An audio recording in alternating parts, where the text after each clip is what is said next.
ठीक है, ये 28 दिन का एक साइकिल है, राइट जी मैम। फर्स्ट से 14 डेज तक एग बनता है, यहां पर अंडा बनता है। 1 महीने इस वाली ओवरी से बनता है, 1 महीने इस वाली ओवरी से बनता है, ठीक है, दोनों अंडाशय से अंडा बनता है, ओवम बनता है। 14 डेज तक ओवा का फॉर्मेशन हुआ, अंडा बना। अब बन के जैसे ही 15वां, 16वां, 17वां, 18वां डेज होते हैं, इनको हम ओव्यूलेशन डेज कहते हैं। ओव्यूलेशन डेज में क्या होता है, ये अंडा बाहर निकल के यहां पे आ जाता है फैलोपियन ट्यूब में।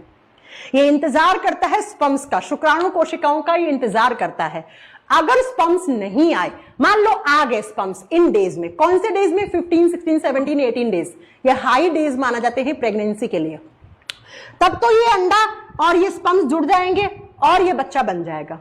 अब मान लो कि नहीं आए, स्पर्म्स की एंट्री नहीं हुई, तो क्या होगा, तो 16वें दिन के बाद, 16वें या 17वें दिन के बाद क्या होगा, ये गर्भाशय की सबसे अंदर वाली दीवार होती है जिसको एंडोमेट्रियम लेयर कहा जाता है। जिसको क्या कहा जाता है, एंडोमेट्रियम परत कहा जाता है।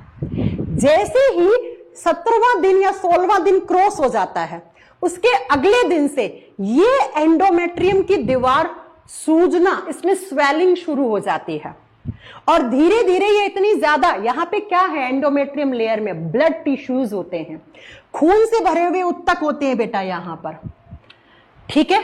तो ये एंडोमेट्रियम लेयर के अंदर स्वेलिंग होती है और स्वेलिंग होने के बाद क्या होता है, धीरे धीरे धीरे धीरे जैसे ही दिन आता है 27वां या 28वां, तो ये एंडोमेट्रियम लेयर के अंदर जो टिश्यूज होते हैं उसके अंदर कॉन्ट्रैक्शन पैदा होता है, खिंचते हैं वो बहुत ज्यादा, और खिंच के ये एंडोमेट्रियम के अंदर जो टिश्यूज, ब्लड टिश्यूज की लेयर होती है, वो लेयर फट जाती है।